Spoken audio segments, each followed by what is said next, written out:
Coucou tout le monde, j'espère que vous allez tous et toutes très bien, que vous avez passé un bon Noël et que vous avez été bien gâtés par le Papa Noël.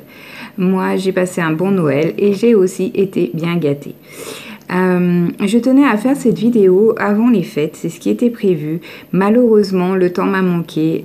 J'ai beaucoup travaillé ces 15 derniers jours et du coup, je n'ai pas eu une minute à consacrer aux vidéos. Et je profite de cette petite semaine de vacances, enfin quelques jours de vacances, je devrais dire, pour essayer de rattraper mon retard. Donc, je suis contente de vous retrouver aujourd'hui pour papoter un petit peu avec vous devant ce coloriage accéléré que j'ai réalisé un peu avant les fêtes et que je voulais partager avec vous. Avant toute chose, je voulais vous remercier car la semaine dernière, nous avons atteint les 100 abonnés sur ma chaîne. Et c'est pour moi un très beau cadeau de Noël. Je suis vraiment heureuse de partager avec vous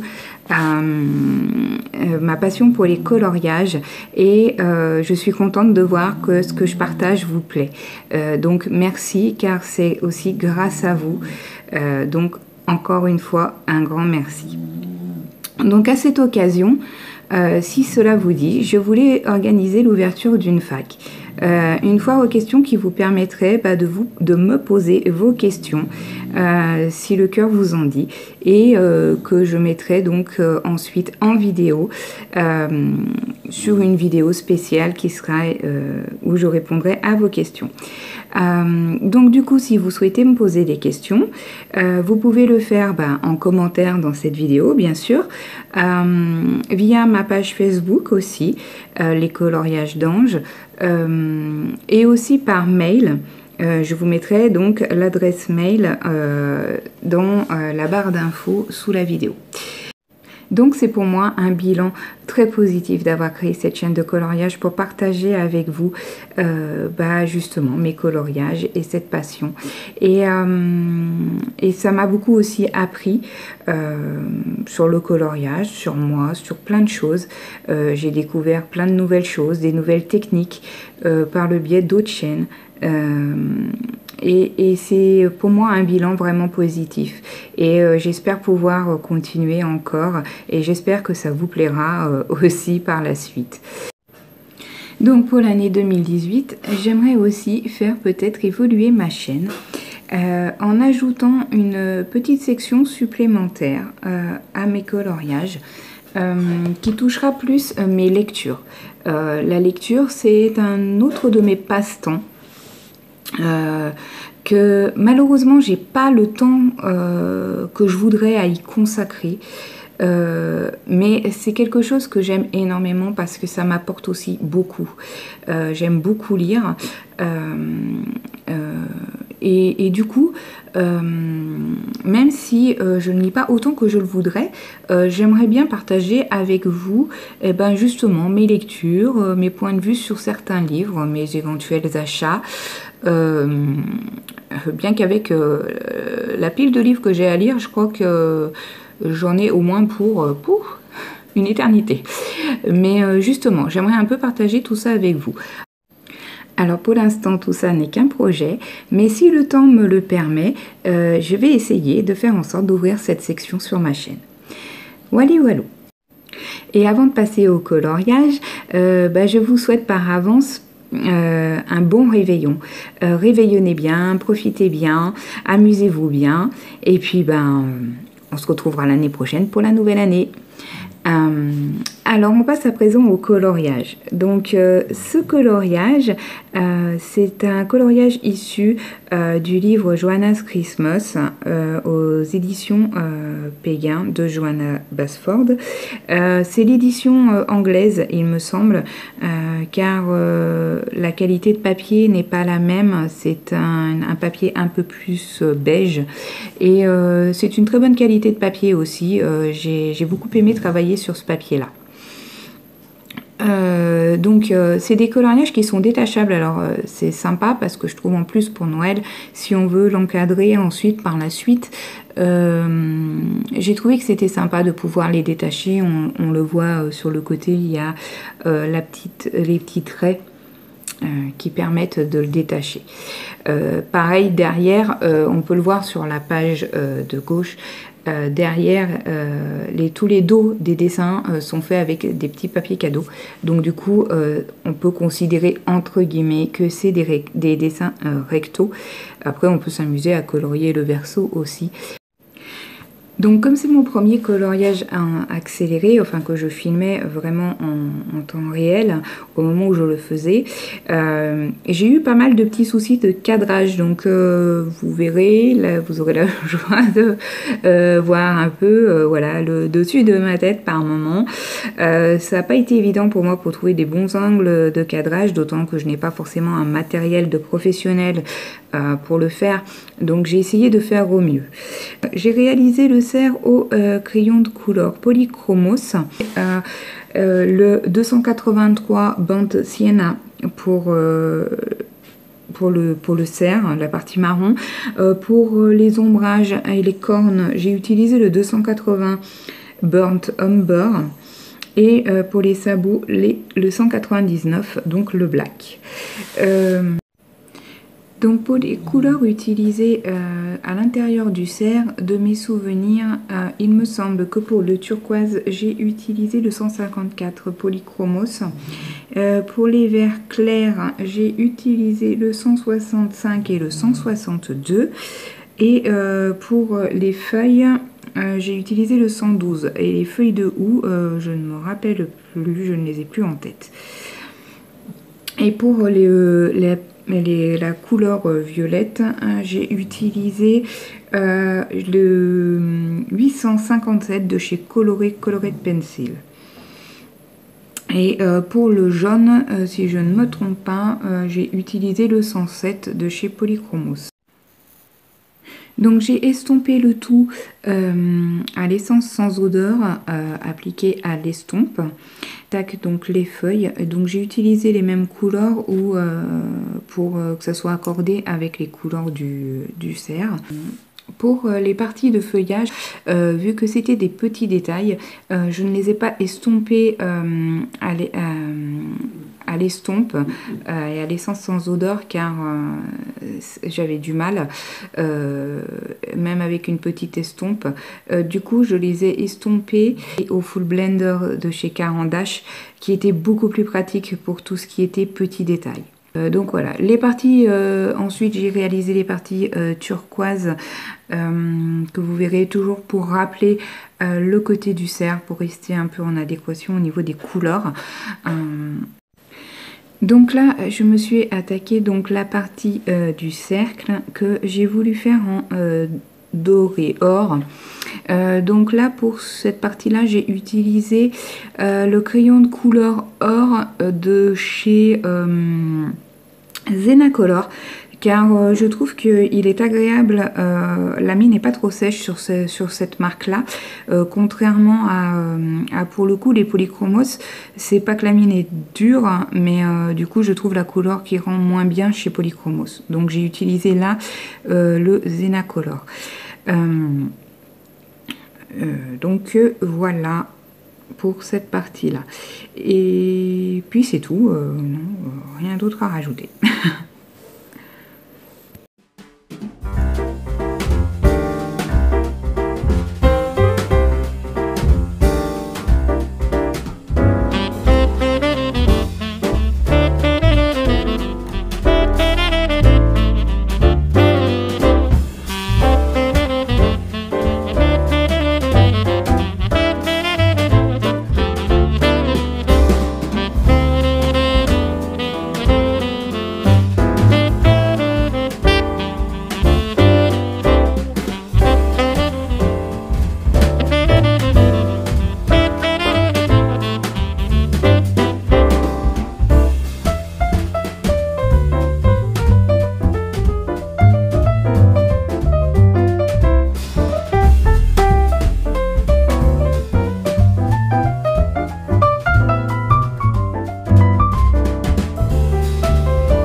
l'ai estompé à l'essence sans odeur et à l'estompe. C'était juste pour donner un peu plus de d'uniformisation sur l'ensemble du cercle. De toute façon, après, vous verrez par la suite que j'ai réalisé un embossage à chaud dessus pour donner un relief et un effet pailleté.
Donc ici j'ai utilisé un crayon blanc pour accentuer un peu les effets de dégradé qui à mon goût ne ressortaient pas assez et que j'ai ensuite estompé.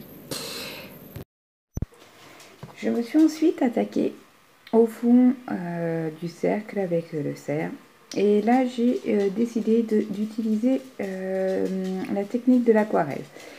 Donc pour cela j'ai utilisé un crayon bleu ciel, c'était un bic aquarelle, donc voilà, en fait je ne l'avais pas cette teinte là dans les crayons, dans d'autres crayons aquarelle, donc du coup c'est pour ça que j'ai utilisé celui-là. Et donc j'ai fait tout le fond. En fait j'ai voulu donner un effet un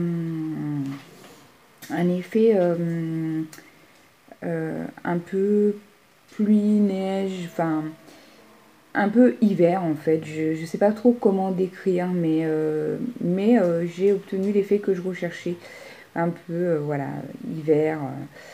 Donc je l'ai travaillé en biais comme s'il y avait comme si c'était un peu venteux, et ensuite, par l'aquarelle, avec la technique de l'aquarelle, j'ai fait de même. Donc j'ai commencé par colorier donc, tout le cercle. Et par la suite, ensuite, j'ai aquarellé toutes les parties coloriées. Pour ceci, j'ai utilisé un pinceau à réservoir d'eau, celui de la marque Faber-Castell, car je trouve que le débit d'eau n'était pas trop important et ça me correspondait bien par rapport à l'effet que je voulais rechercher, car c'était vraiment un effet léger que je voulais donner. Donc du coup, s'il y avait trop de débit d'eau, ça aurait trop marqué, je pense, le dessin.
Donc j'ai ensuite procédé aux finitions à l'intérieur du dessin que je n'avais pas faite, et j'ai utilisé des stylos gel pailletés pour donner une touche de brillant donc justement au dessin.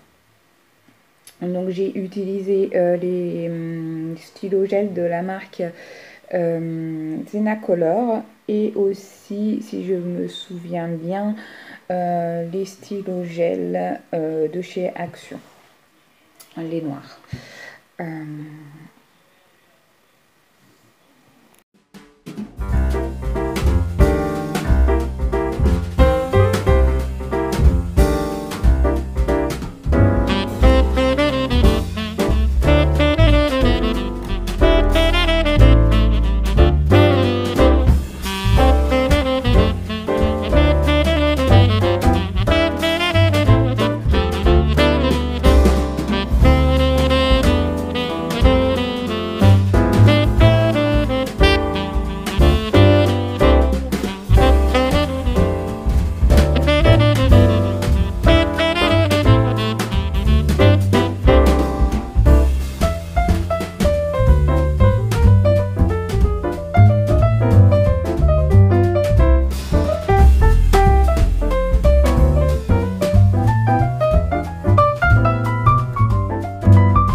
Je me suis ensuite donc attaquée à la partie de l'embossage à chaud. Donc j'avais commencé, je voulais donner un effet de luminosité autour du nez de Rudolph, si je puis dire. Et en fait, ça n'a pas été une grosse réussite en fait. Ça m'a donné une tâche et j'ai été déçue, ça n'a pas donné l'effet que je souhaitais. Mais comme l'embossage à chaud ne peut pas revenir en arrière, c'était trop tard pour pouvoir enlever ou faire quoi que ce soit. Donc ensuite j'ai fait, comme je vous l'avais dit, voilà, j'ai fait le contour donc le cercle, pardon, je vais y arriver, le cercle donc autour du cerf, donc à l'embossage à chaud. J'ai donc utilisé une poudre transparente pailletée donc voilà, vous me voyez faire les étapes. Je mets largement de la poudre après avoir appliqué le feutre à embosser, et je termine en chauffant la poudre afin qu'elle s'incorpore bien au dessin. Je nettoie aussi avec un petit pinceau les excédents de poudre avant et après, afin que elle ne passe pas à chaud sur des parties qu'on n'aurait pas souhaité. À savoir que sur le transparent pailleté, ça n'a pas une grosse incidence. C'est plus ennuyeux sur les poudres pailletées colorées. C'est ce qui s'est passé par la suite pour la déco de le fond du dessin, où j'ai fait une erreur justement à ce niveau-là.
Alors, petit conseil, pensez bien à récupérer les excédents de poudre, car on en met généreusement afin qu'elle adhère bien au feutre. Mais pensez bien à la récupérer, car sinon vous allez vider votre pot assez rapidement et voilà, vous n'en aurez plus par la suite. Donc, ce serait dommage de la perdre.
Donc voilà, là on arrive à la fin donc, de tout l'embossage qui concerne le cercle. Et je vous montre de plus près voilà, l'effet de rendu que ça a. Et je suis plutôt contente du résultat.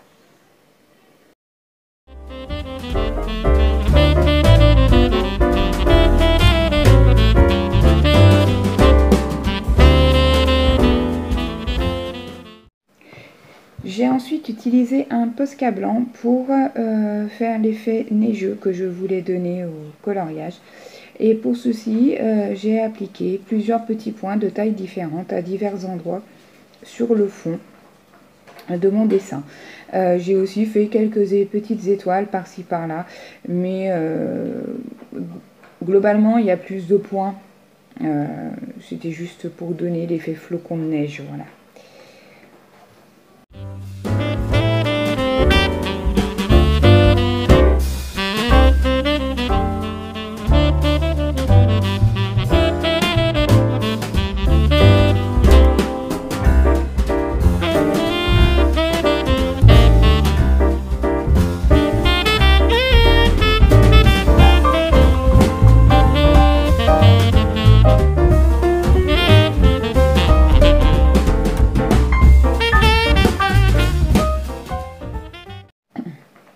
Je me suis ensuite attaquée donc au fond du coloriage et c'est là où j'ai rencontré le plus de soucis. J'ai voulu utiliser la technique de l'embossage à chaud et je n'avais pas prévu de faire des étoiles de cette taille-là à la base. Il était prévu simplement de faire des étoiles plus petites, mais ça a énormément bavé sur le rouge pailleté. J'ai dû rattraper avec du coup des petites étoiles parsemées à droite à gauche et une grosse étoile pour du coup camoufler ce qui avait vraiment été raté auparavant. Globalement dans l'ensemble on va dire que ça va, mais je ne suis pas entièrement satisfaite car ce n'était pas ce qui était prévu au départ. J'ai coloré les étoiles avant pour donner un peu plus d'intensité et donc voilà. Donc voici le rendu final. J'ai donné un effet, un contour aux étoiles à la pastel sèche avec des petits points de Posca très légers. Et voilà, ce coloriage est à présent terminé. J'espère que cette vidéo vous aura plu. Pour moi, c'était un plaisir de la réaliser et de papoter avec vous. Il ne me reste plus qu'à vous souhaiter un très bon réveillon du jour de l'an. Amusez-vous bien, profitez-en bien. Et puis moi, je vous dis à l'année prochaine pour de nouvelles vidéos. Bye bye!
Voilà, il ne me reste plus qu'à vous souhaiter de passer un très bon réveillon, de bien vous amuser, profitez-en bien. Et puis moi, je vous dis à l'année prochaine pour une nouvelle vidéo.